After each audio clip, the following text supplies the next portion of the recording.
There you are, standing before God with no loved ones, no lawyer, and no excuses. But I plan to die with all of those people, because I'll have just exploderized the planet. Although one person I'm not expecting to be there is, of course, God. Oh, and my lawyer, since neither of them exist. As they say, a man who represents himself has a fool for a client. And I am nothing if not a massive frickin' idiot. The all-knowing judge of the world not only heard the evidence of your crimes, he's an eyewitness to your law-breaking. And yet he did nothing to stop me, over and over and over again. I don't think that's an eyewitness, buddy. That sounds like an accomplice, enabling me to do constant crime and just going tch while shaking your head is really just as bad, especially if you had the full power and apparent intent to stop me. All those orphans' blood is on your hands, mate, mostly because I replaced the bath soap with it. You and I are guilty beyond the shadow of a doubt. Hey, you might be guilty, but I certainly ain't. Guilt is for the weak. I'm proud of my terrible actions for terrible people. Actually, that's not fair, because if I was given the chance to do it all again, I actually wouldn't. I would have done way more. So I guess you could say the guilt I feel is for not having committed enough evil. But man, there's only so many hours in the day. The King of Kings is about to bring down the mallet of his justice and pass sentence. If you are guilty, you'll be sent to an eternity in God's prison, a very real place called hell. What a contradiction in terms that is. Justice and hell are completely incompatible ideas. No finite crime, aka one committed by a human being, can ever be justifiably punished with infinite torture. And the only type of person who thinks that that's fair and would mete it out would have to be the single most evil creature in the universe, or outside it. And look, you might not like that, but I didn't fucking write the guy to be Infinity Hitler. Your lot did that. Take it up with them. Your fate is about to be decided, and there are no appeals. As God prepares to render your eternal verdict, you feel a desperate need to plead your case. Yeah, no shit. If someone's gonna boil me alive forever, I might have a couple of questions like, so the all-loving thing, that was just good PR, right? Can I have your firm's number just in case I get out of here? Because I have some plans for a baby catapult, and with your guys, I'll have people lining up to fire their precious children into a fucking wall. It's a metaphor for the church. And that typically is when the person cries, objection. Again, it would be less objection and more explain this to me like you didn't create me with a brain that made me literally incapable of buying the incredibly stupid arguments you made for my existence. And how the fact that you didn't do that is somehow my fault. Let's tackle them and learn how to respond to the inevitable objections that unbelievers will offer. Here we go. First off, do not tackle me. You will sorely regret it. Not because of how tough I am, it's just I have the touch of drunk, and most people can't handle what I am putting out. Second, are you sure you know what we will say? I don't know if you know this about humans, but they will have a lot of wildly varied responses when put into stressful situations, not just whatever your tiny brain could come up with. Hell, why don't you actually, I don't know, ask them what they would say? Or is that too hard for you, mostly because I imagine they would run at the sight of you? I know I would.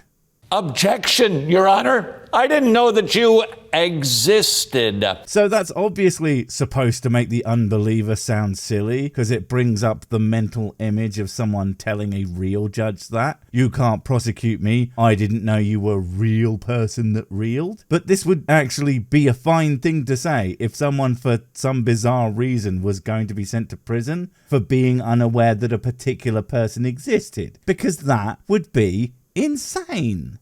Before I share with you the response and don't stub your toe, what would you say to that objection? Shit, fair point. Expecting someone to believe in things that are completely undetectable by literally anything in the universe is a completely unreasonable standard that only an idiot who was writing a book to scare other idiots into believing the way they wanted them would come up with. Maybe next time God should try actually, existing. It would be a start.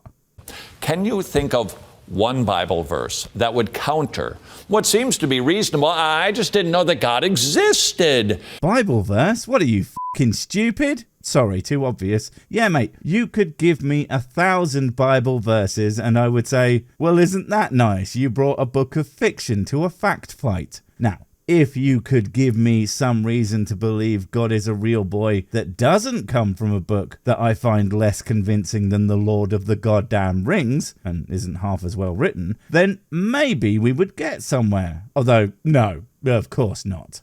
He never wrote his name in the clouds. No miracles were performed for me.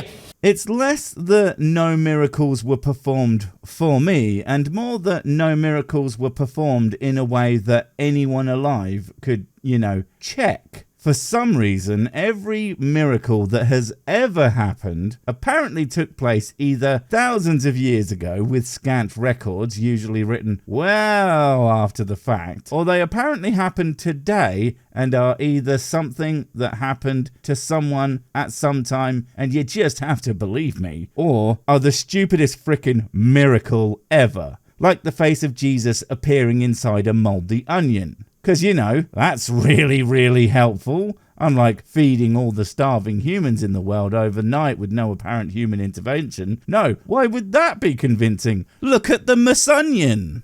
I didn't know he existed. What would you say? Can you think of one response? Can you think of two? Can you think of three?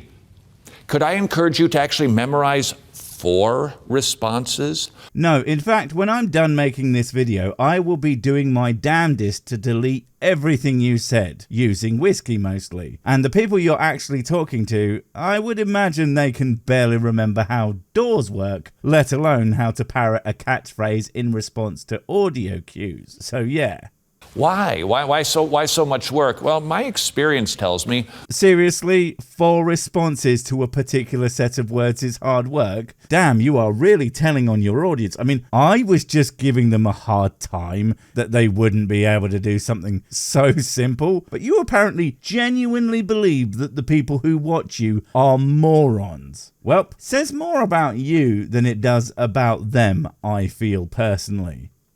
When somebody says that to me and I respond with one biblical statement that counters that fallacious belief. I'm sorry, what? It is fallacious for me in my own brain to not think that I believe in God. What is it with morons like you and their own conviction as to having magical mind-reading powers? No, mofo, it is not fallacious that I don't think that God is real. What is actually wrong with you? And again, Bibble, it would blow your mind to find out that I don't think that that's a big book of real things that happened either, wouldn't it? But I believe it's true, so everyone else must too. Gotta wonder why other religions even exist at that point, don't you? Although that would require you to think about things. They go, yeah, but what about... But I give them a second. That there says more about your ability to actually listen and to comprehend what is being said to you than the arguments that were actually being presented. That's what you heard, sure, but only because you are far too dumb to actually understand the things being said to you. So you assume if you didn't get it, it must have been sputtering gibberish. But no, that's the Bible's job. And a third, and a fourth. It's like putting a nail into a board. You don't just tap it once. You got to hit a second time, and a third time, and a fourth time to drive it in. Only if you're a wimp, when I want to drive a hammer into a nail, I just look at it real hard, and it puts itself in there because it fucking knows better. And yes, I did say hammer into a nail. That was not a mistake. I am just that much of a badass. May I encourage you to memorize these 4 responses to their objection? May you do that? No. Are you going to listen to me? Obviously not. No one ever listens to me, in these videos at least. It's almost like I am responding to some sort of pre-recorded media or something crazy like that. Here's the first from Ecclesiastes 3:11. Every human intuitively knows that there is an afterlife. Bull shit. No, they don't. Seriously, I find several someones who have never heard of that and ask them what happens after you die, and if they don't all say, afterlife, bruh, then you are clearly wrong. And that's not to mention some religious ideologies that just don't have an afterlife at all, with things like reincarnation, and even a few that just one life and you're kaput. Those people aren't going to intrinsically know that. Otherwise, you know, they wouldn't be that thing, you freaking doof.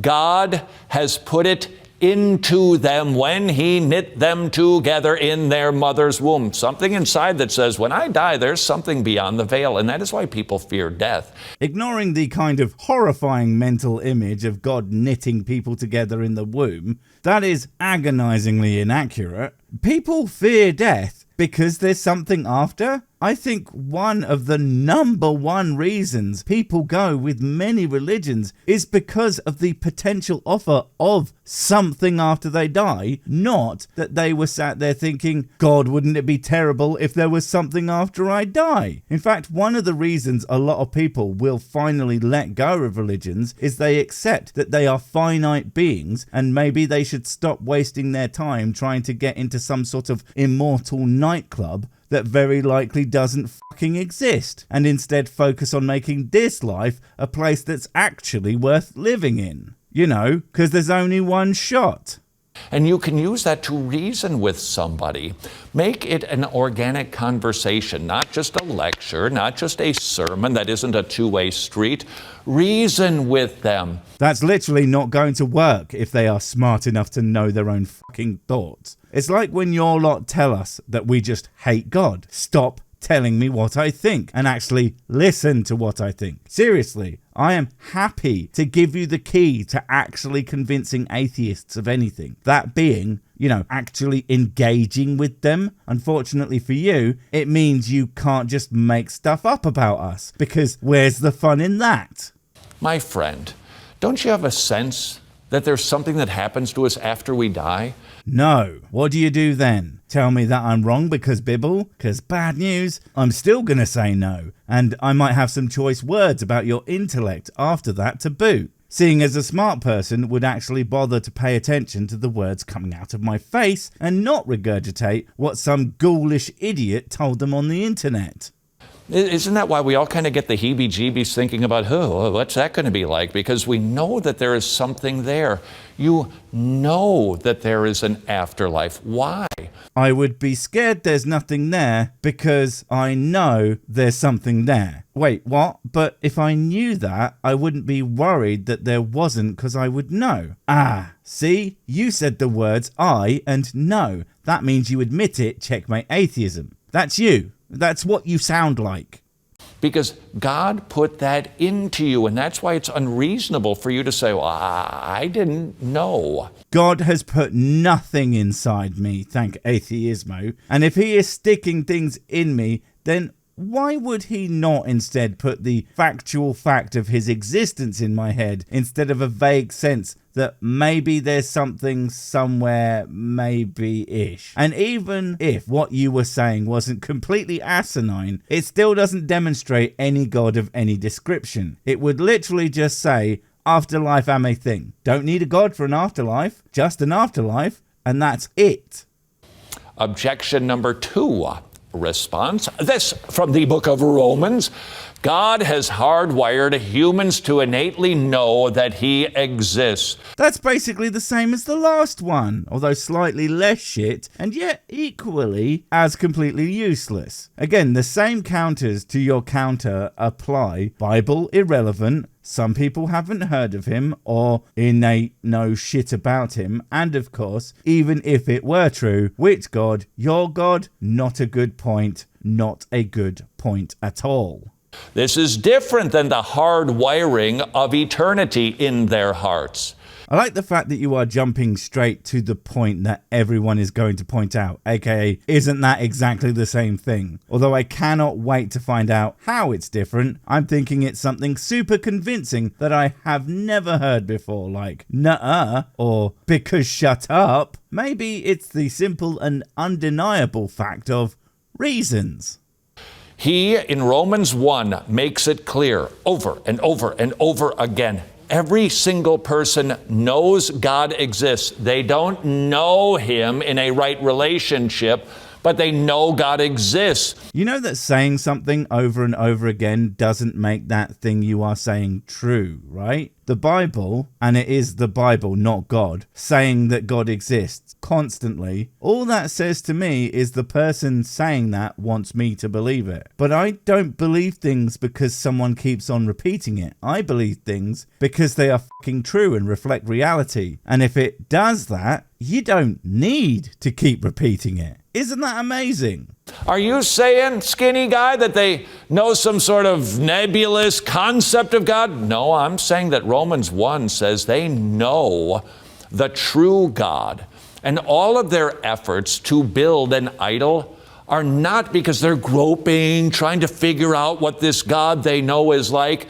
Nope, that cannot be true, otherwise people wouldn't be able to come up with other versions. Why would you invent Vishnu or Thor or Jehuti or any other number of gods if you already knew it's this specific god over here with these specific characteristics? It would be like confusing rocks for food because you only had a vague understanding of things providing you nourishment. We know how foods work, and aside from some fairly specific and unusual conditions, no one is accidentally eating shit that doesn't actually, feed them.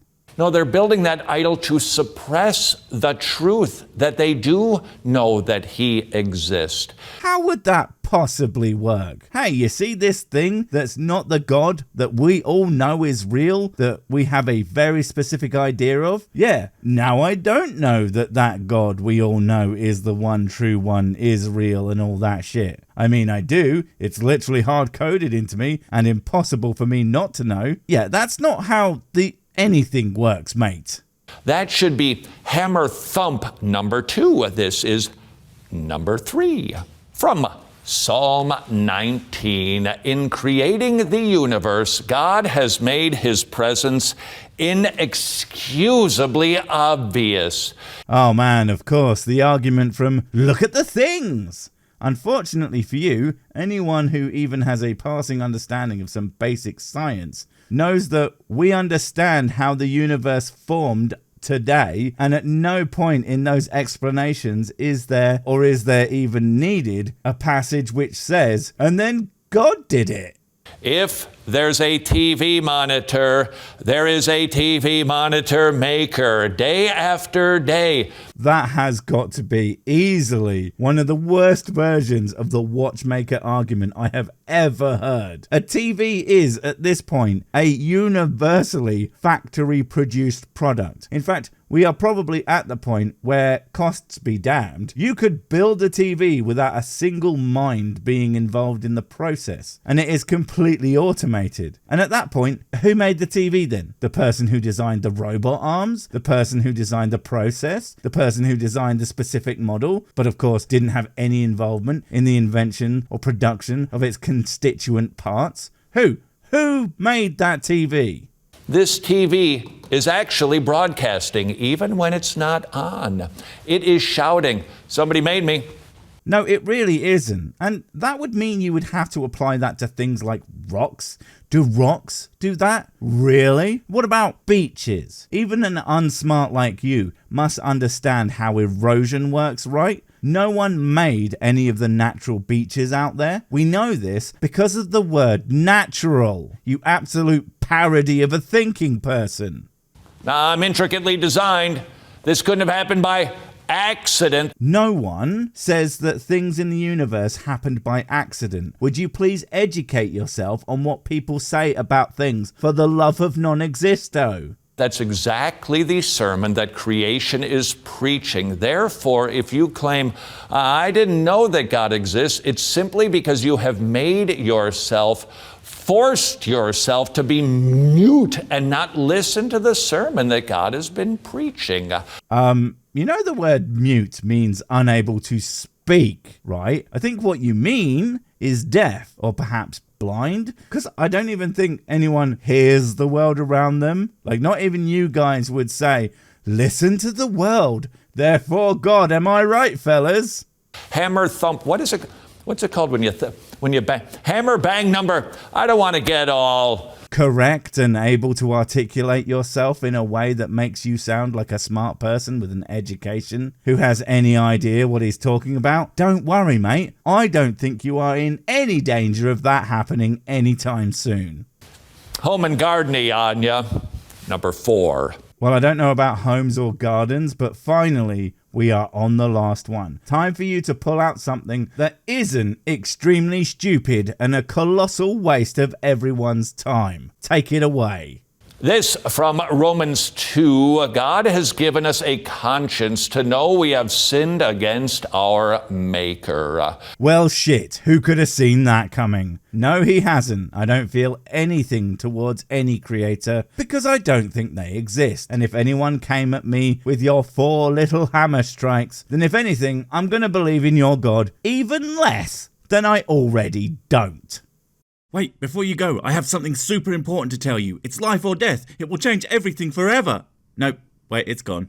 Oh well, probably wasn't important. But while I have you, don't forget to comment, subscribe and notify. And if you want more of my smexy voice, check out Mrs. Six's channel Spoonstaff Stories, where I narrate and voice all the videos. And she does the work. And if you want to support the channel, check out the merch store for cool t-shirts, or check out Patreon, memberships and PayPal to support directly. Finally, follow me on the medias of social to get completely pointless guff and to keep up on the latest releases. Oh, I just remembered what I was going to tell you. Whatever you do, don't touch the...